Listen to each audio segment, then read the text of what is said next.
First of all, no rush to bring the bar down. Okay. Let's get it in the right position before we start.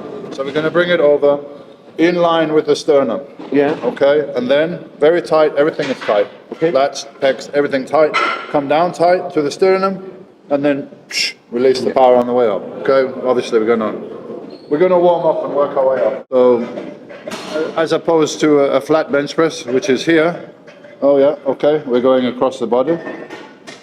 But on the flat bench, there's quite a bit of strain here on the pec tendon, on the front delt. So we just change the angle to here. Yes. 1, 2, 3. Your bar. So we're coming here. And push. Good.